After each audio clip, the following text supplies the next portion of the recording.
Hello hello hello. एक बार फिर से मैं आप सभी के बीच हाजिर हूं ठोस अवस्था का वीडियो नंबर 2 लेकर।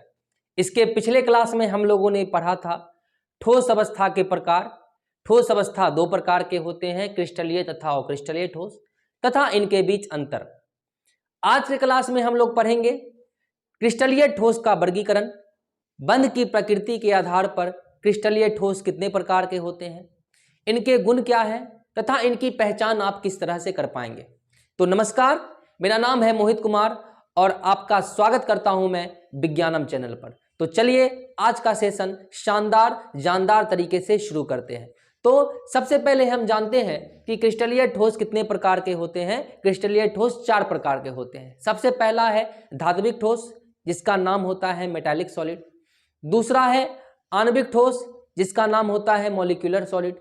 तीसरा है आपका सहसंयोजक ठोस, जिसका इंग्लिश में नाम होता है कोवेलेंट सॉलिड। और चौथा है आपका आयनिक ठोस, जिसका इंग्लिश में नाम होता है आयनिक सॉलिड। तो चलिए बारी बारी से चारों का हम डिस्कशन कर लेते हैं।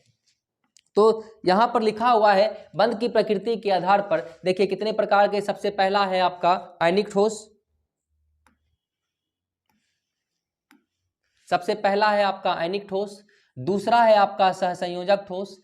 तीसरा है आपका आणविक ठोस और चौथा है आपका धात्विक ठोस। तो सबसे पहले हम देख लेते हैं आयनिक ठोस के बारे में। तो आयनिक ठोस को पढ़ने से पहले सबसे पहले हमें जानना होगा आयनिक बंधन क्या होता है। तो चलिए सबसे पहले हम जान लेते हैं आयनिक बंधन क्या होता है।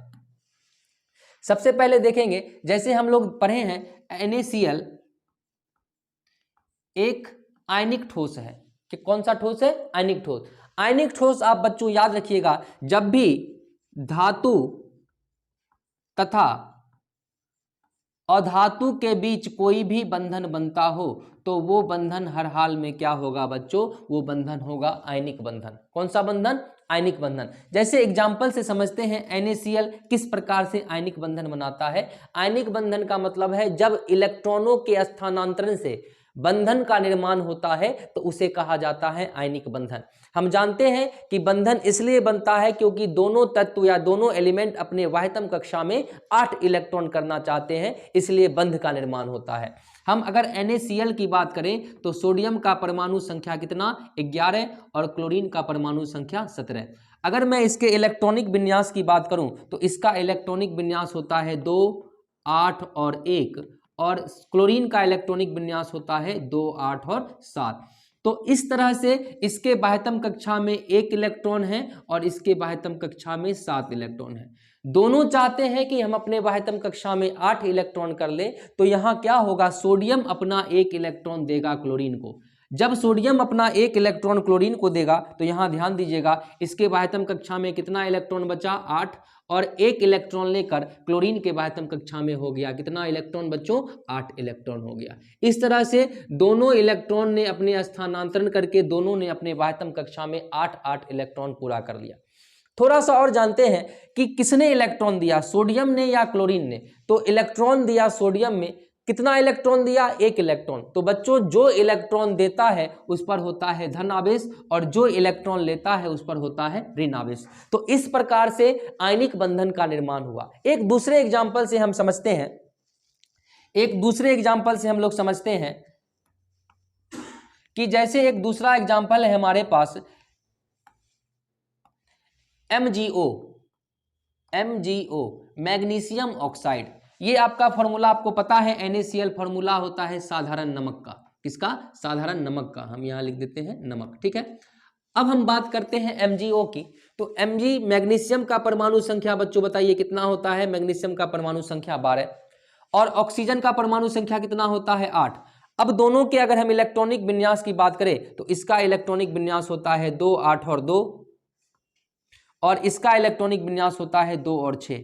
अब दोनों चाहते हैं हम अपने बाह्यतम कक्षा में 8 इलेक्ट्रॉन कर ले। तो यहाँ क्या करेगा? मैग्नीशियम अपना 2 इलेक्ट्रॉन दे देगा किसको? ऑक्सीजन को। तो यहाँ अगर 2 इलेक्ट्रॉन ऑक्सीजन को दे दिया तो इसके बाह्यतम कक्षा में कितना हो गया? 8, क्योंकि 2 इलेक्ट्रॉन मैग्नीशियम दे दिया। और इसके बाह्यतम कक्षा में कितना हो गया? 8 इलेक्ट्रॉन। इस तरह से दोनों ने अपने बाह्यतम कक्षा में कितना इलेक्ट्रॉन कर लिया? 8 इलेक्ट्रॉन कर लिया।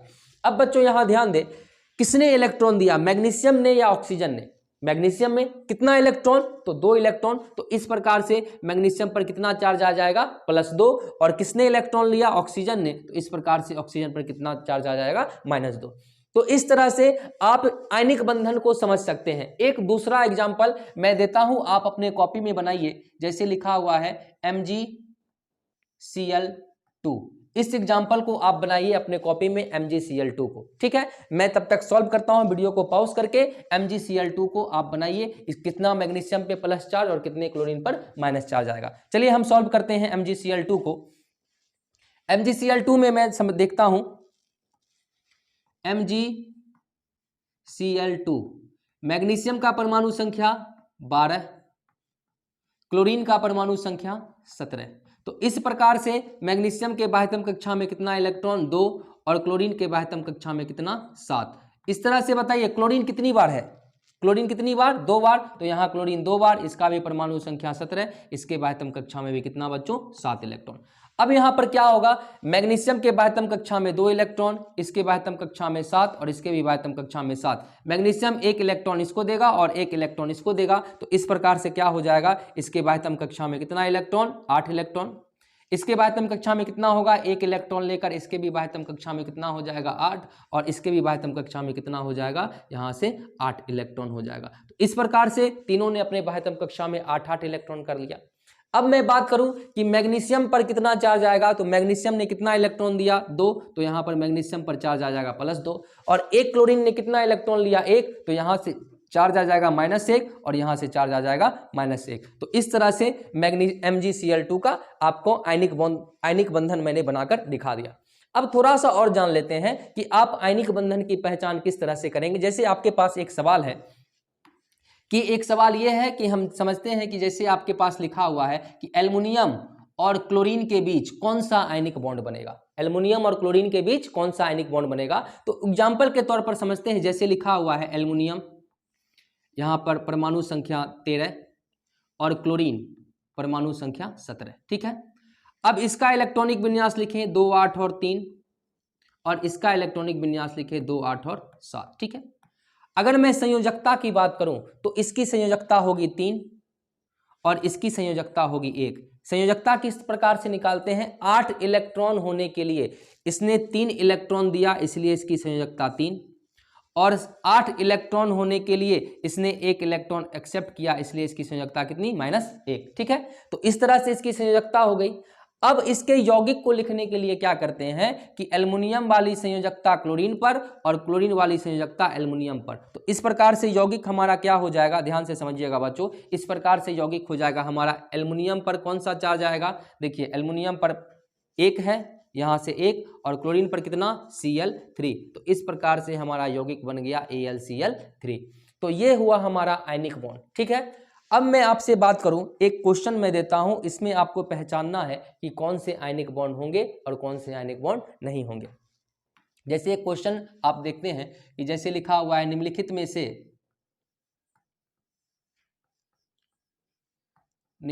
से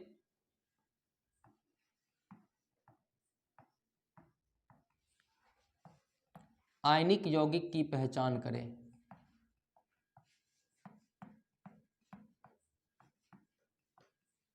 आयनिक यौगिक की पहचान करें। ठीक है, आयनिक यौगिक की पहचान किस प्रकार से करेंगे, ध्यान से समझिएगा। जैसे आपके पास एक ऑप्शन है, लिखा हुआ है MgCl3, दूसरा ऑप्शन है आपका CH4, तीसरा ऑप्शन है आपका MgO, और चौथा ऑप्शन है आपका AlCl4। ठीक है, सॉरी, AlCl4। इसमें से आपको ये बताना है कि कौन से आयनिक ठोस होंगे। ठीक है, तो चलिए आप पहले बनाकर बताइए कि निम्नलिखित में से कौन आयनिक यौगिक होंगे और कौन आयनिक यौगिक नहीं होंगे। तो सबसे पहले आपको क्या करना है, ये देखना है कि कौन से धातु तथा अधातु के बीच यौगिक है, कौन सा धातु धातु के बीच है, कौन सा अधातु अधातु के बीच है, पहले इसकी पहचान कर लेते हैं, उसके बाद देखेंगे। देखिए मैग्नीशियम आपका धातु है, क्लोरीन आपका अधातु है, यानी ये आयनिक यौगिक होने की संभावना हो सकती है। अगर मैं 2 की बात करूं तो 2 वाले ऑप्शन में ये भी अधातु ये भी अधातु, यानी ये आयनिक यौगिक नहीं होगा। अगर मैं तीसरे की बात करूं तो मैग्नीशियम धातु और ऑक्सीजन क्या अधातु, यानी इसकी भी संभावना हो सकती है कि ये भी आयनिक यौगिक हो जाएंगे। और AlCl4 है, अगर मैं इसकी बात करूं तो इसमें भी संभावना है, एक धातु और एक अधातु, ये भी आयनिक यौगिक हो सकते हैं। अब मैं बात करूं इस तीनों में से कौन सही आयनिक यौगिक होगा, तो इसके लिए मैंने आपको दूसरा तरीका ये बताया है कि आप क्या करें, दोनों की संयोजकता बदल दें, एक की संयोजकता दूसरे पर और दूसरे की संयोजकता पहले पर। इस तरह से आप क्या कर सकते हैं, आयनिक ठोस की पहचान कर सकते हैं। अगर मैं बात करूं MgCl3 की, तो मैग्नीशियम का परमाणु संख्या होता है 12 और क्लोरीन का परमाणु संख्या 17। अगर मैं बात करूं 2 8 2 और इसकी बात करूं 2 8 और 7, इसकी संयोजकता कितनी 2 और इसकी संयोजकता कितनी 1 जाएगा मैग्नीशियम पर और 2 जाएगा क्लोरीन पर, यानी यौगिक होता है MgCl2, यानी ये आयनिक यौगिक नहीं होगा। अगर मैं बात करूं MgO की, तो MgO में आपको दिख रहा होगा मैग्नीशियम का परमाणु संख्या 12, ऑक्सीजन का परमाणु संख्या 8, इसका इलेक्ट्रॉनिक विन्यास 2 8 और 2 और इसका इलेक्ट्रॉनिक विन्यास 2 और 6। संयोजकता इसकी कितनी 2 और इसकी संयोजकता कितनी 2 से 2 कैंसिल हो गया, यानी जो आपका यौगिक बना MgO, यानी आपका जो उत्तर होगा ये आपका सही होगा। AlCl4 भी आयनिक यौगिक नहीं होता है, क्योंकि एल्युमिनियम की संयोजकता कितनी होगी 3, तो यहाँ पर आ जाएगा आपका जो सही यौगिक होगा वो होगा AlCl3। इसका जो सही यौगिक होगा इसका क्या होगा बच्चों, MgCl2, यानी इसका सही आंसर होगा MgCl2 और इसका सही उत्तर होगा AlCl3। तो इस प्रकार से आप क्या कर सकते हैं, आयनिक यौगिक की पहचान कर सकते हैं, आयनिक ठोस की पहचान कर सकते हैं। आयनिक ठोस क्या होगा, जिसके बीच आयनिक यौगिक होगा वो ठोस क्या कहलाते हैं, आयनिक ठोस। और एक बात आपको मैंने बताया है यहाँ पर कि जब भी आयनिक ठोस बनेगा तो एक पे कौन सा चार्ज प्लस चार्ज और एक पे कौन सा चार्ज माइनस चार्ज। तो इस प्रकार से आप आयनिक ठोस की पहचान कर सकते हैं। अब चलते हैं हम आयनिक ठोस पर, कि आयनिक ठोस पे यहाँ लिखा हुआ है कि आयनिक ठोस इसके अवयवी कण क्या होते हैं, धनायन तथा ऋणायन, यानी एक पर प्लस चार्ज और दूसरे पर कौन सा चार्ज, माइनस चार्ज। दूसरा लिखा हुआ है यह आपस में आयनिक बंधन द्वारा जुड़े होते हैं। जिनके बीच कौन सा बंधन होता है, आयनिक बॉन्ड, क्योंकि प्लस और माइनस के बीच कौन सा बॉन्ड होता है, आयनिक बॉन्ड। दोनों आकर्षण बल द्वारा जुड़े होते हैं, तो इसके लिए इसके अवयवी कण धनायन तथा ऋणायन होते हैं तथा ये आपस में आयनिक बंधन द्वारा जुड़े होते हैं। एग्जाम्पल के तौर पर लिखा हुआ NaCl, CHCl, CF2, ये सब किसके एग्जाम्पल हैं, आयनिक बंधन के एग्जाम्पल हैं, आयनिक ठोस के एग्जाम्पल है। अब आयनिक ठोस की विशेषताएं क्या क्या होती है, सबसे पहला लिखा है इनके बीच कौन सा बंधन होता है, आयनिक बंधन होता है। दूसरी बात लिखा हुआ है ये कठोर तथा भंगुर होते हैं। आयनिक ठोस क्या होंगे, कठोर, और भंगुर का मतलब क्या होता है, जिसे पीटने पर वो चूर चूर हो जाए वो क्या होता है, भंगुर। जैसे नमक को आप अगर पीटेंगे या इस पर हैमर चलाएंगे तो वो क्या हो जाएगा, चूर चूर हो जाता है, इसलिए इसके बारे में कहा गया है कि ये कठोर तथा क्या होते हैं, भंगुर होते हैं। तीसरी बात है ठोस अवस्था में यह विद्युत के कुचालक तथा द्रव अवस्था में ये विद्युत के सुचालक होते हैं। ये इंपॉर्टेंट बात है। जब ठोस अवस्था में होते हैं, ध्यान दीजिएगा कि कोई भी चार्ज या कोई भी इलेक्ट्रिसिटी को एक तरफ से दूसरे तरफ ले जाने का जिम्मेदार होता है मुक्त इलेक्ट्रॉन या आयन। जिनके पास मुक्त इलेक्ट्रॉन या आयन होते हैं, आयन का मतलब प्लस और माइनस, जिनके पास मुक्त आयन होते हैं उनके बीच क्या होता है, इलेक्ट्रिसिटी एक तरफ से दूसरी तरफ मूव कर सकता है। अब यहाँ पर ध्यान दीजिएगा, ठोस अवस्था में जैसे हमने NaCl की बात की, तो NaCl में क्या होता है, ठोस अवस्था में प्लस माइनस आपस में मजबूती से पकड़े हुए रहता है। लेकिन अगर हम इसको द्रव अवस्था में कर दें, अगर हम यहाँ पर द्रव अवस्था में इसको ला दें, द्रव अवस्था में ला दे इस कंटेनर में, तो क्या होगा, अगर इसको पानी में NaCl को अगर हम डाल देते हैं यहाँ से, तो यहाँ पर क्या होगा, Na+ अलग टूट जाता है और Cl- अलग टूट जाता है। यहाँ से आयन क्या हो जाते हैं, मुक्त हो जाते हैं, जिस कारण ये विद्युत का क्या हो जाता है, सुचालक हो जाता है। तो इस प्रकार से ये क्या होते हैं, ठोस अवस्था में ये विद्युत के सुचालक, ठोस अवस्था में ये विद्युत के कुचालक तथा द्रव अवस्था में ये विद्युत के क्या होते हैं, सुचालक होते हैं। और इसके गलनांक क्या होते हैं, उच्च। ठोस यानी आयनिक ठोस जो होंगे इनके गलनांक क्या होंगे बच्चों, उच्च होंगे। एक इंपॉर्टेंट नोट आप याद रखिएगा कि NaCl की जो संरचना होती है, यहां पर इस तरह से संरचना होती है, ध्यान दीजिएगा। NaCl की जो संरचना होगी NaCl की जो संरचना होगी प्रत्येक, ये 3D में होते हैं, जितने भी ठोस होंगे वो 3D में होंगे। NaCl की संरचना की अगर हम बात करें तो प्रत्येक यहाँ पर Na plus Cl minus, Na plus Cl minus, यहाँ Cl minus, Na plus Cl minus, Na plus, Na plus Cl minus, Na plus Cl minus. अगर मैं इसकी बात करूं तो यहां से देखिएगा प्रत्येक Na प्लस जो है, प्रत्येक Na प्लस अगर ये जुड़ा हुआ है, यहाँ Cl, यहाँ Cl, यहाँ Cl, यहाँ Cl, और ये 3D में होता है, एक Cl इसके ऊपर के साइड और एक Cl इसके पीछे के साइड, यानी प्रत्येक NaCl कितने Cl के साथ, प्रत्येक Na प्लस यहाँ पर देखिएगा, यहाँ पर एक Cl, यहाँ पर एक Cl, यहाँ पर एक Cl और यहाँ पर, यानी प्रत्येक Na प्लस 6 Cl के साथ, एक Cl इसके ऊपर की तरफ और एक Cl इसके पीछे की तरफ। उसी तरह से अगर Cl की बात करें, यहाँ पर अगर हम Cl की बात करें, अगर हम Cl की बात करें यहाँ से, तो यहाँ पर ये कितने Na प्लस के साथ, एक Na plus, 2 Na plus, 3 Na plus, 4 Na plus, एक Na प्लस आगे की तरफ और एक Na प्लस पीछे की तरफ। इस तरह से कुल कितने Cl होते हैं, 6 Na plus, sorry 6 Na plus, यानी प्रत्येक Na प्लस 6 Cl माइनस के साथ और प्रत्येक Cl माइनस 6 Na प्लस के साथ जुड़े होते हैं। तो इस तरह से आप याद रखिएगा, इसमें भी इसको और हम डिटेल से आगे में पढ़ेंगे। CH की संरचना में प्रत्येक CS प्लस कितने Cl माइनस के साथ, 8, और प्रत्येक Cl माइनस कितने CS प्लस के साथ, 8 Cl प्लस के साथ जुड़ा होता है। ये दोनों बात ये ज़्यादा इंपॉर्टेंट है, इसको आपको याद रखना है। NaCl में 6 और CHCl में 8। ठीक है, तो इस प्रकार से हम आयनिक ठोस के बारे में जान गए। इस प्रकार से हम लोग आयनिक ठोस के बारे में जाने कि कैसे आप आयनिक ठोस की पहचान करेंगे। अब हम चलते हैं दूसरा सहसंयोजक ठोस के बारे में। सहसंयोजक ठोस क्या होता है, जब दोनों के बाह्यतम कक्षा में 8 पुराने के लिए साझेदारी होती है तो उसे क्या कहा जाता है, सहसंयोजक ठोस कहा जाता है। जैसे एग्जाम्पल के तौर पर हम समझते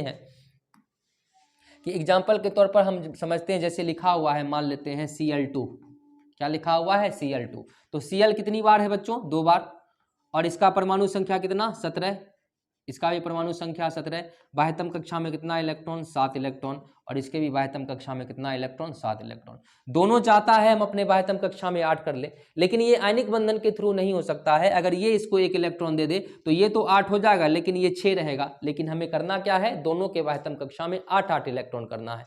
तो यहां से क्या होगा, एक नया कंसेप्ट आएगा साझेदारी का। क्लोरीन के बाह्यतम कक्षा में कितना, 7, क्लोरीन के बाह्यतम कक्षा में कितना, 7। तो इस प्रकार से क्लोरीन के बाह्यतम कक्षा में 7, 1 2 3 4 5 6 और 7, और यहाँ दूसरा क्लोरीन, इसके भी बाह्यतम कक्षा में कितना, 1 2 3 4 5 6 और 7। इस प्रकार से दोनों के बाह्यतम कक्षा में 7 इलेक्ट्रॉन हो गए। दोनों आपस में क्या करेगा, साझेदारी, दोनों आपस में करेगा साझेदारी। तो यहाँ से इसने साझेदारी कर लिया और यहाँ से इसने साझेदारी कर लिया, तो इसके बीच कौन सा बॉन्ड, सिंगल बॉन्ड। ध्यान रखिएगा, आयनिक बॉन्ड में कोई बॉन्ड नहीं होता है, दोनों के बीच आकर्षण बल होता है। लेकिन सहसंयोजक बंधन में क्या होता है, दोनों के बीच बॉन्ड पाया जाएगा। वो भी कौन सा बॉन्ड, सिंगल बॉन्ड या डबल बॉन्ड या ट्रिपल बॉन्ड। जैसे एक दूसरे एग्जांपल से हम समझते हैं, जैसे दूसरा एग्जांपल हमारे पास है, नेक्स्ट स्लाइड में ही देख लेते हैं। दूसरा एग्जांपल है हमारे पास O2। ऑक्सीजन का परमाणु संख्या कितना, 8, कितनी बार है, 2 बार, इसका भी परमाणु संख्या 8। बाह्यतम कक्षा में कितना इलेक्ट्रॉन, 6, बाह्यतम कक्षा में कितना इलेक्ट्रॉन, 6। ठीक है, दोनों के बाह्यतम कक्षा में कितना इलेक्ट्रॉन, 6 इलेक्ट्रॉन। अब दोनों तो स्थानांतरण हो नहीं सकता, दोनों के बीच क्या होगा, साझेदारी। किस प्रकार से साझेदारी होगा, ध्यान से समझते हैं। ऑक्सीजन, दोनों के बाह्यतम कक्षा में कितना इलेक्ट्रॉन, 6 इलेक्ट्रॉन, 1 2 3 4 5 6, और इसके भी बाह्यतम कक्षा में 1 2 3 4 5 6। दोनों चाहता है हम अपने बाह्यतम कक्षा में कितना कर ले, 8। तो दोनों अपने बाह्यतम कक्षा में 8 करने के लिए क्या करेगा, दोनों आपस में साझेदारी करेगा। 6 + 2 कितना, 8, और 6 + 2 कितना, 8। दोनों के बीच कौन सा बॉन्ड, डबल बॉन्ड। कौन सा बॉन्ड, डबल बॉन्ड। इसी तरह से आपके पास एक नेक्स्ट सवाल है, जैसे लिखा हुआ N2 का आप बनाकर दिखाइए। वीडियो को पॉज कीजिए और N2 का बनाकर दिखाइए किस प्रकार का बॉन्ड बनेगा N2 के बीच। चलिए हम देख लेते हैं N2 के बीच कौन सा बॉन्ड बनेगा। जैसे लिखा हुआ है हमारे पास N2 के बीच कौन सा बॉन्ड बनेगा, नाइट्रोजन का परमाणु संख्या 7, नाइट्रोजन का परमाणु संख्या 7। ठीक है, इसके बाह्यतम कक्षा में कितना इलेक्ट्रॉन, इसके बाह्यतम कक्षा में इसके बाह्यतम कक्षा में कितना इलेक्ट्रॉन, यहाँ पर 5, और इसके बाह्यतम कक्षा में कितना इलेक्ट्रॉन, 5 इलेक्ट्रॉन। दोनों चाहेगा अपने बाह्यतम कक्षा में कितना करना, 8 इलेक्ट्रॉन करना। तो यहाँ से क्या करेगा, दोनों आपस में साझेदारी करेगा। नाइट्रोजन के बाह्यतम कक्षा में 2 बार नाइट्रोजन लिख देते हैं यहाँ पर। दोनों के बाह्यतम कक्षा में कितना इलेक्ट्रॉन होगा, 5 इलेक्ट्रॉन। दोनों के बाह्यतम कक्षा में 1 2 3 4 और 5, 1 2 3 4 और 5 इलेक्ट्रॉन। दोनों चाहेगा आपस में साझेदारी करके 8 इलेक्ट्रॉन कंप्लीट करना। दोनों के बाह्यतम कक्षा में 8 इलेक्ट्रॉन, 5 + 3 कितना 8, 5 + 3 कितना 8। दोनों के बीच कौन सा बॉन्ड, ट्रिपल बॉन्ड। इस तरह से नाइट्रोजन नाइट्रोजन के बीच कौन सा बॉन्ड, ट्रिपल बॉन्ड। हमने देखा है। क्लोरीन क्लोरीन के बीच कौन सा bond, single bond. Oxygen oxygen के बीच कौन सा बॉन्ड, डबल बॉन्ड। और नाइट्रोजन नाइट्रोजन के बीच कौन सा बॉन्ड, ट्रिपल बॉन्ड। तो इस प्रकार से एक क्वेश्चन और देख लेते हैं। जैसे एक क्वेश्चन लिखा हुआ है आपका CH4। ध्यान दीजिएगा, हाइड्रोजन एक ऐसे एलिमेंट है जो केवल 2 इलेक्ट्रॉन लेकर क्या हो जाता है, अस्थायी हो जाता है। जैसे कार्बन को यहाँ पर ध्यान दीजिएगा, इस तरह के यौगिक में जो कम संख्या में होगा उसको रखेंगे बीच में। यहाँ पर आपको कार्बन दिख रहा है कम संख्या में, कार्बन आपको यहाँ पर कम संख्या में दिख रहा है, और हाइड्रोजन कितना है 4। कार्बन को रखेंगे बीच में। हाइड्रोजन कितनी बार, 4 बार, 1 2 3 और कितना 4। कार्बन के बाह्यतम कक्षा में कितना इलेक्ट्रॉन, कार्बन का परमाणु संख्या होता है 6, बाह्यतम कक्षा में कितना 4 इलेक्ट्रॉन। 4 इलेक्ट्रॉन पुट कर दीजिए, 1 2 3 और 4। हाइड्रोजन के बाह्यतम कक्षा में कितना इलेक्ट्रॉन, हाइड्रोजन के बाह्यतम कक्षा में 1 इलेक्ट्रॉन, 1 इलेक्ट्रॉन हाइड्रोजन का। अब क्या करेंगे, हाइड्रोजन 2 इलेक्ट्रॉन लेकर अस्थायी हो जाता है। तो 2 इलेक्ट्रॉन लेकर अस्थायी होने के लिए यहाँ पर क्या करेंगे, यहाँ अस्थायी कर देते हैं दोनों इलेक्ट्रॉन। यहाँ से ये स्थायी हो गया 2 इलेक्ट्रॉन लेकर, ये स्थायी हो गया 2 इलेक्ट्रॉन लेकर, ये स्थायी हो गया 2 इलेक्ट्रॉन लेकर, और ये स्थायी हो गया 2 इलेक्ट्रॉन लेकर। इस प्रकार से अब हाइड्रोजन का तो काम कंप्लीट हो गया। अब हम बात करते हैं कार्बन की। तो कार्बन के पास ऑलरेडी जो ये येलो कलर से लिखा है, इसके पास 4 इलेक्ट्रॉन है। अब ये 4 इलेक्ट्रॉन और लेगा, तो यहाँ से देखिए 4 इलेक्ट्रॉन देने के लिए तैयार है। तो इस प्रकार से ये 4 इलेक्ट्रॉन लेगा यहाँ से। तो 4 + 4 कितना 8। बीच में कौन सा बॉन्ड, सिंगल बॉन्ड। कौन सा बॉन्ड, सिंगल। कौन सा बॉन्ड, सिंगल। कौन सा बॉन्ड, सिंगल। तो इस प्रकार से CH4 का स्ट्रक्चर CH सिंगल बॉन्ड, यहाँ सिंगल बॉन्ड H, यहाँ सिंगल बॉन्ड H, यहाँ सिंगल बॉन्ड H। तो कार्बन कितना बॉन्ड बनाया, 4 बॉन्ड। तो हमने देखा chlorine single bond, oxygen double bond, nitrogen triple bond, carbon कितना बॉन्ड बना रहा है, 4 बॉन्ड बना रहा है। ये बॉन्ड सिंगल भी हो सकते हैं, ये बॉन्ड डबल भी हो सकते हैं, ये बॉन्ड ट्रिपल भी हो सकते हैं। ठीक है, अब आगे बढ़ते हैं हम अपने स्लाइड पर कि सहसंयोजक ठोस क्या होता है। सहसंयोजक ठोस का नाम एक और इंपॉर्टेंट नाम है, याद रखिएगा। इसका एक नाम क्या होता है, नेटवर्क ठोस। कौन सा ठोस, नेटवर्क ठोस। इसका नाम आपको याद रखना है। इसका एक नाम और होता है नेटवर्क ठोस। इसके अवयवी कण क्या होते हैं, आप बताइएगा। इसके अवयवी कण क्या होते हैं, परमाणु। क्योंकि ये जो साझेदारी होता है, इनके परमाणुओं के बीच ही साझेदारी होता है। यहाँ ध्यान दीजिए, इनके अवयवी कण क्या होते हैं, सारे परमाणु होते हैं। तो आज जो साझेदारी होता है परमाणुओं के बीच होता है, तो यहाँ से इसके अवयवी कण क्या होते हैं, परमाणु होते हैं। और इन परमाणुओं के बीच लगने वाला जो बंधन होता है वो कौन सा बंधन होता है, ये होता है आपका सहसंयोजक बंधन। ध्यान रखिएगा, इसके बीच कौन सा बंधन होता है, सहसंयोजक बंधन। अब इसमें सहसंयोजक बंधन की विशेषताएं देख लेते हैं कि सहसंयोजक बंधन की विशेषताएं क्या होती है। सहसंयोजक ठोस त्रिविम संरचनाएं में होती हैं, यानी 3D स्ट्रक्चर होगा। जितने भी ठोस हैं सब किस स्ट्रक्चर में होगा बच्चों, 3D स्ट्रक्चर में होगा। ठीक है, दूसरा है ये भी कठोर तथा क्या होते हैं, भंगुर होते हैं। ये भी कठोर तथा भंगुर होते हैं। तीसरा क्या लिखा है, ये विद्युत के कुचालक होते हैं। जितने भी सहसंयोजक ठोस हैं ये विद्युत के कुचालक होते हैं। लेकिन अपवाद में एक याद रखिएगा, ग्रेफाइट, जो विद्युत के क्या होते हैं, सुचालक होते हैं। और चौथा है हीरा तथा ग्रेफाइट सहसंयोजक ठोस के उदाहरण है। मैंने आपको पहले बता दिया, ग्रेफाइट विद्युत के सुचालक होते हैं क्योंकि इनमें कौन सा इलेक्ट्रॉन, मुक्त इलेक्ट्रॉन पाए जाते हैं। जैसे हम एग्जाम्पल के तौर पर समझते हैं कि यहाँ पर जो आपका जो ये हीरा का स्ट्रक्चर है, ये आपका किसका स्ट्रक्चर है, हीरा का। और ये आपका स्ट्रक्चर है ग्रेफाइट का। यहां ध्यान से समझिएगा, जो यहां पर जितने भी कार्बन है, यहां पर आपको दिख रहा होगा, इस कार्बन की बात करें तो इस कार्बन में देखिएगा इसके चारों वैलेंसी इसके क्या हैं, पूरे हैं। अगर हम इस कार्बन की बात करें तो इसके चारों वैलेंसी पूरे हैं, लेकिन अगर हम यहाँ पर बात करें तो यहाँ पर देखिएगा, अगर इस कार्बन की बात करें तो इसके पास केवल कितना बॉन्ड, 1 बॉन्ड, 2 बॉन्ड और कितना बॉन्ड, 3 बॉन्ड आता है। लेकिन हम आपको बताया था कि कार्बन कितना बॉन्ड बनाता है, 4। यहाँ कार्बन का 4 बॉन्ड कंप्लीट है, तो कोई भी मुक्त इलेक्ट्रॉन इसके पास नहीं होता है हीरे के पास। लेकिन यहाँ पर ग्रेफाइट में देख लीजिए, इस किसी भी कार्बन की बात करें, अगर इस कार्बन की हम बात करते हैं तो देखिए ये कितना बॉन्ड बना रहा है, 3 बॉन्ड बना रहा है, तो 1 बॉन्ड इसका खाली है, यानी यहाँ पर इलेक्ट्रॉन क्या होगा, एक मुक्त इलेक्ट्रॉन होगा। इसी मुक्त इलेक्ट्रॉन होने के कारण ये क्या होता है, विद्युत का सुचालक होता है। ठीक है, अब एक बात इंपॉर्टेंट है, हीरा का प्रसंकरण क्या होता है, sp3, और हीरा ग्रेफाइट का संकरण क्या होता है, sp2। इस पर हम डिटेल से बात करेंगे कि प्रसंकरण किस तरह से ज्ञात किया जाता है। फिलहाल अभी आप ये याद रखिए कि हीरा का संकरण sp3 और ग्रेफाइट का संकरण sp2। तो इस तरह से आज हम लोगों ने 2 ठोस के बारे में पढ़ लिया। पहला ठोस है हमारा आयनिक ठोस और दूसरा ठोस है हमारा सहसंयोजक ठोस। नेक्स्ट क्लास में हम लोग देखेंगे 2 बचे हुए ठोस के बारे में, आणविक ठोस तथा धात्विक ठोस। तब तक के लिए जिन बच्चों ने इन चैनल को सब्सक्राइब नहीं किया है वो प्लीज़ इस चैनल को सब्सक्राइब कर ले, इस चैनल को शेयर करें, ताकि और भी जो बच्चे हैं उनको भी कुछ मदद मिल सके। तब तक के लिए शुक्रिया, शुभ रात्रि।